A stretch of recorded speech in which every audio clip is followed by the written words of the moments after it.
Wali Paidi episode 17. Setelah mendapat banyak karunia di Malang, Wali Paidi kembali ke pondoknya. Mbah Kiai yang tahu kedatangan Wali Paidi merasa sangat senang, dan langsung menyuruh santri untuk memanggil Wali Paidi dan menghadap kepadanya. Wali Paidi yang mendengar titah gurunya itu langsung pergi ke dalam.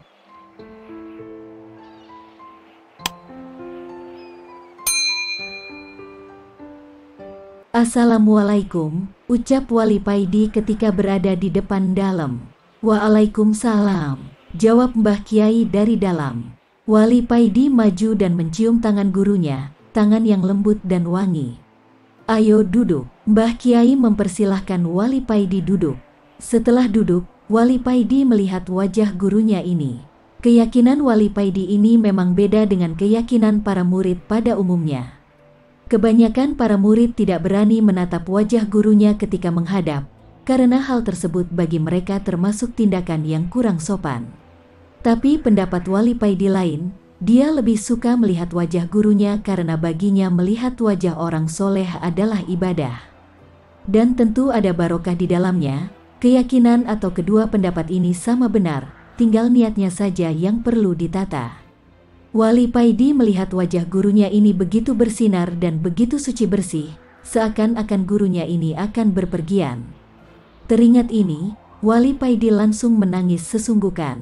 Mbah Kiai yang melihat Wali Paidi menangis hanya tersenyum saja, lalu beliau bilang kepada Wali Paidi, "Apa yang kamu lihat dan yang kamu rasakan itu benar.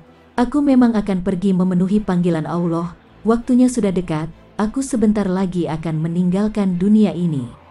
Wali Paidi tetap menunduk dan terus menangis. Mbah Kiai lalu berkata lagi, "Nak, nanti malam pergilah kamu ke belakang pondok. Setelah mencapai sungai, duduklah di situ. Tunggulah teman Abah, belajarlah kamu kepadanya, dan yang penting, kamu manut dan jangan banyak bertanya." Pesan Mbah Kiai. "Inggih Kiai," jawab Wali Paidi. "Apa yang kamu alami di Malang semuanya aku tahu. Jadilah itu sebagai tonggak keimananmu, dan kamu sudah bertemu dengan saudara-saudara seperjuanganmu.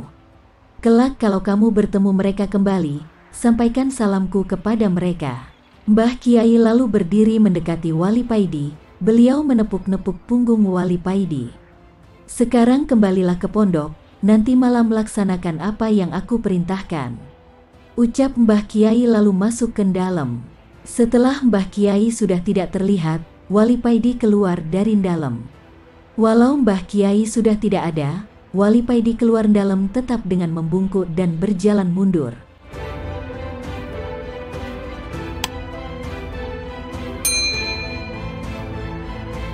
Malam harinya Wali Paidi melaksanakan apa yang diperintahkan gurunya. Dia berjalan menyusuri jalan setapak di belakang pondok. Setelah tiba di sungai, Wali Paidi duduk di tepian sungai. Tiada henti-hati Wali Paidi berzikir. Wali Paidi merasakan semenjak dari Malang, hati Wali Paidi ini bisa berzikir dengan sendirinya.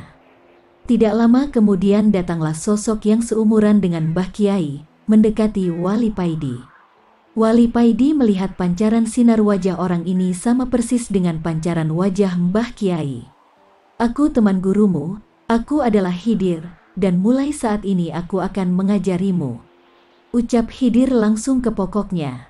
"Inggih," ucap Wali Paidi. "Ayo ikut aku," ucap Nabi Hidir, lalu berjalan pergi. Wali Paidi mengikuti dari belakang. Wali Paidi tidak banyak bertanya sesuai perintah gurunya. Dia hanya manut saja, pasrah bongkoan. Nabi Hidir baru berhenti ketika di depannya ada gazeba, rumah bambu dengan atap ilalang yang begitu indah. Gazeba ini terlihat kokoh dan futuristik. Di depannya ada taman kecil, dan di sekitar gazeba terbentang hamparan rumput hijau yang asri. Tempat ini seperti villa mahal di daerah pegunungan. "Masuklah, tempat wudhu dan kamar mandinya ada di belakang," ucap Nabi Hidir. Dan tidak lama kemudian azan subuh berkumandang. Wali Paidi pergi ke belakang dan mandi, berwudhu, kemudian sholat berjamaah dengan Nabi Hidir. Setelah sholat, Wali Paidi duduk di teras gazeba. Di depannya duduk dengan berwibawa Nabiullah Hidir. "Aku akan mengajarimu ilmu syariat dan ilmu hakikat, Aku akan memanjangkan waktu buatmu.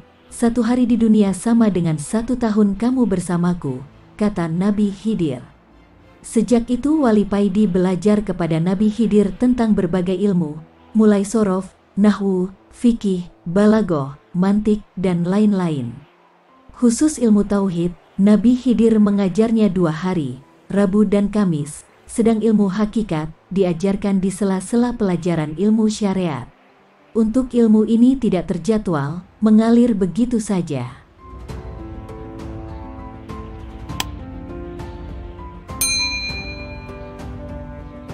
Tidak terasa, 10 tahun sudah, Wali Paidi belajar kepada Nabi Khidir.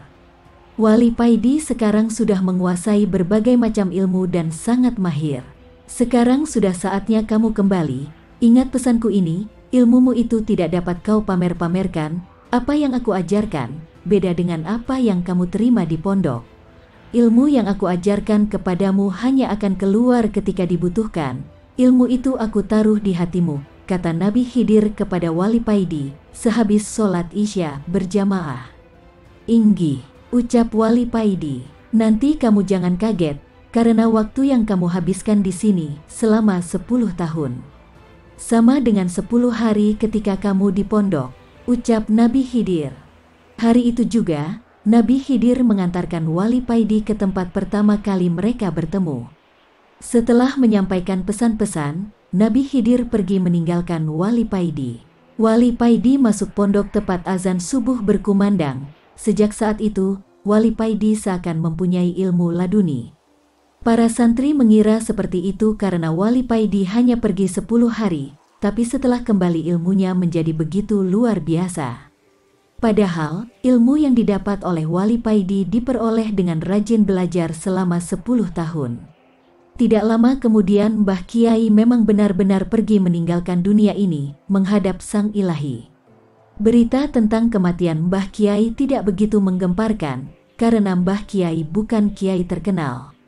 Prosesi pemakaman biasa saja, hanya para santri dan tetangga sekitar. Tapi ada yang unik, ketika prosesi pemakaman dilakukan, ada puluhan orang tak dikenal berdiri mengitari makam. Ada yang berjubah dan bersorban, ada yang berjas dan berdasi, ada juga berpenampilan seperti gelandangan. Setelah prosesi pemakaman selesai, ada sosok yang sangat akrab menghampiri Wali Paidi, sosok Nabiullah Khidir. Mereka yang hadir yang tidak dikenal orang di sini adalah teman Mbah Kiaimu.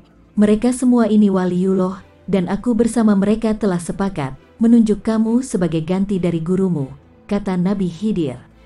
Wali Paidi tertegun tidak bisa berkata-kata. Lalu Nabi Khidir berkata lagi kepadanya, kamu sekarang menjadi wali badal, wali pengganti.